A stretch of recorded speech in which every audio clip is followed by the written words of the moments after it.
Naku, nandito na naman tayo sa usapin ng kontrata, mga stuntman. Ano ba kayo? Para kayo mga ang bobobo natin sa industriya, mga kapatid. Guys, meron na naman ako nabalitaan. Magsasalita na naman ako, mga piski kayo. Huwag kayong mag-alala, hindi ko kayo kino-content. Hindi ako nagkakapera dito. Gusto ko lang ipaliwanag sa inyo, mga piski kayo. Meron na naman akong narinig na artista. Magbubuo siya ng grupo ng mga stuntman, ha? Tapos merong kontrata. Okay, ang ganda pakinggan. Yes, director to eh. May sariling grupo, meron kaming kontrata, exclusive kami, my goodness. Ngayon tol, eto yan. Meron kang kontrata na 1 taon. Stuntman kita, J. Bruce Garcia ka, oh. Pangalawang The King.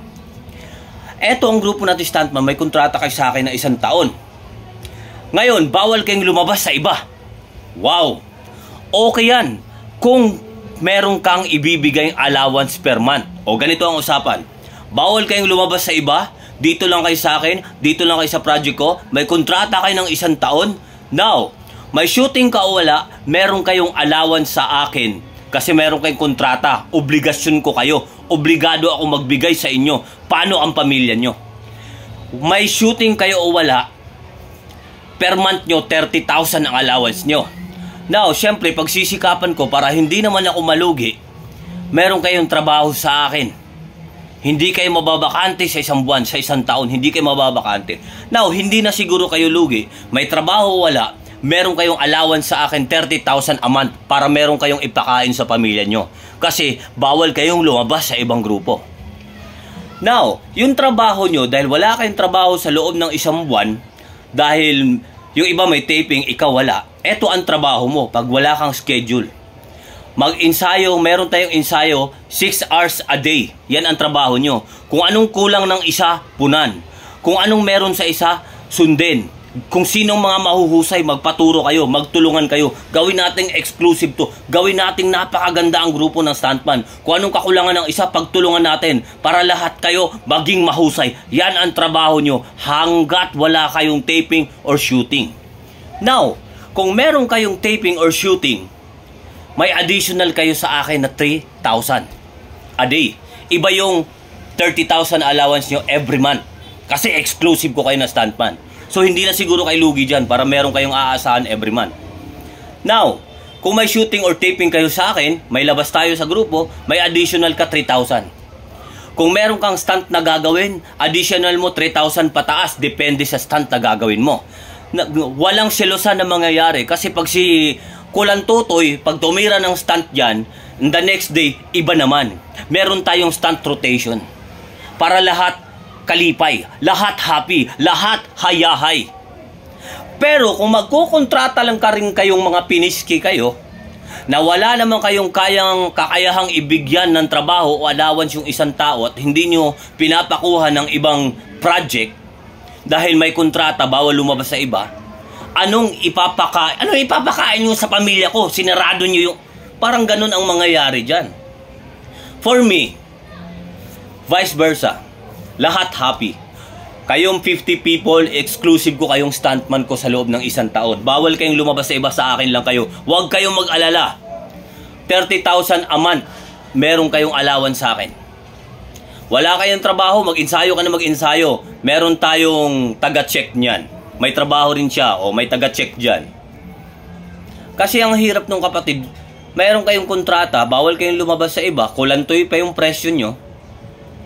Nakaganon ka. Si ano may taping, kami may kontrata. Ayahay pre, may kontrata ako pre. Oo, The King to eh. Etong grupo namin, The King eh. O yung instructor pa namin dito, yung fight director pa namin, eto pa yung nagpapa-push up ng 100. Tapos may jumpy jack na 300. Pag na-late ka, may kasama kang sipa-sipa sa katawan. Diba? Huwag tayong maging salbahe sa kapwa-tao natin. Isipin natin, galing tayo lahat sa wala. Galing tayo sa lupa. At mamamatay tayong sa lupa rin ang punta. So, eto lang yung tips ko. Pinaka-the best na mangyayari na grupo. Eto sorry sa lahat na masasagasaan mas okay yung narinig ko sa rad, yung red line. Kasi, okay lang kami pre, kahit 7 lang kami, exclusive tong 7 na to, nagpapasabay naman kami ng ensayo pero hindi na kami kumukuha ng membro. Eto lang kami, 7, eto lang kami, 10. pag kulang kami, dahil pag meron kaming project, syempre kulang kami ng tao, kukuha kami sa ibang grupo.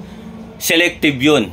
And then, kung anong price ng mga membro namin, yun din yung price sa kanila. Yun ang pinakamaganda. Now, pag wala akong maibigay na trabaho sa kagrupo ko, bilang red line, okay lang na tumanggap sila ng ibang project. Pero, wag nilang ibaba yung presyo. Kasi sayang naman yung paninindigan namin kung mapupunta ka lang dun sa dialogue na, kesa naman wala.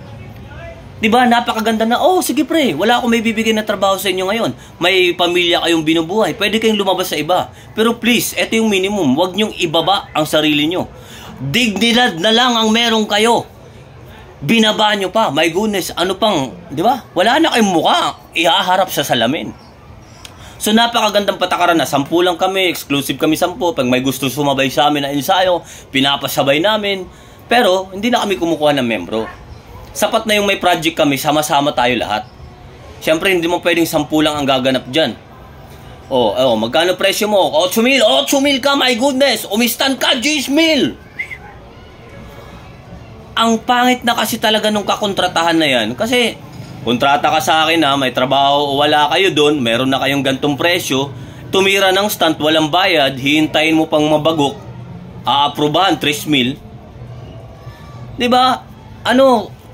Hindi ko alam kung, hindi rin naman ako gumraduate, pero parang, ang tagal na natin sa industriya, nagiging obob pa rin tayo. Diba? Siguraduhin nyo yan na, kaya iniisip na iba, nagsalita na naman yung Piniski, nasa Cebu naman. Kaya ako nasa Cebu, mas pinili ko pong manahimik na lang yung trabaho ko kaysa sa bayaran ako ng mababa. Kaysa gamitin yung skilled mo. Kaysa sila lang yung kumikita. Ay, kumikita ka rin naman, bibigyan kitang 2,1, bibigyan kitang 3,5. Oo nga, pero nasasagasaan ko na yung mga tropa na naninindigan sa mataas na presyo. Kaysa magalit sila sa akin, uwi na lang ako ng Cebu. Kasi sayang yung paninindigan ng isa, kung balang araw, pupunta ka lang rin doon kesa naman wala. Di wala rin. Di ba? Yung parang namuhunan ka na sa minamahal mo, nanligaw ka na nanligaw ka, binigyan mo chocolate, binigyan mo ng bulaklak, pagdating sa dulo, tinigil mo yung panliligaw, napagod ka. Paano mo maririnig yung sagot? Kaya kayo, asikasuhin nyo, Sir, Direk, my goodness, ano ba to? 1 taon kaming may kontrata. Ano po ba yung kalakaran pag wala po kaming taping? Wala kayong bayad, wala kayong taping hindi po kami pwedeng lumabas sa iba. May kontrata kayo, bawal kayo lumabas sa iba paano po yung pamilya namin? Problema nyo na yan, dumiskarte na kayo dyan. Hindi naman pwedeng ganun. Eto, napakaganda. Yung mga artista na yan, kung may hawak yung mga artista, malalaking artista, milyon ang kontrata. Sa isang project, isang pelikula, 15 to 20 million ang kontrata nila. Kaya kayong abunuhan yung mga yan. Now, kung gusto mo bumuo ng grupo, ako, kung milyon lang ang kita ko, bubuo akong grupo, 10, kukuha ko, exclusive ko, patay buhay, mag-bonnet lang kayo. Meron kayo allowance sa akin, 30,000, wag nyo lang ako bitawan. Buwan-buwan, meron kayong 30,000 sa akin. Ewan ko lang kung bibitaw sa iyo yan. Tapos mag-ensayo kayo, tulungan kayo, mag-ensayo kayo. Wag nyong pahirapan sa ensayo na pa-push upin nyo na 100 pataas. Jumping jack ng 300. Para tayo naglolokohan yan. Diba? Tinalo nyo pa yung training tuloy ng mga military natin dito. Wala namang gera dito sa bansa natin. Diba? Kasi makikita mo by category yan Yung mga stuntman by category yan. Makikita mo yung kakayan. Malaki na ang katiyanan nito. Magpalit ka ng tiyan. At alam kong medyo may katigasan na yung buto mo. Umiwas ka sa tumbling. Ayusin mo sa dialogue. Para pag may dialogue yung palabas natin, ikaw tumira. O ikaw, magaling ka sa tumbling. Tira ng tira. Tumbling ng tumbling. Diba? Hindi natin pwedeng ipilit sa isang tao yung kakayahan ng isa. Dahil magkaiba tayo ng katawan, magkaiba ng isip, magkaiba ng puso.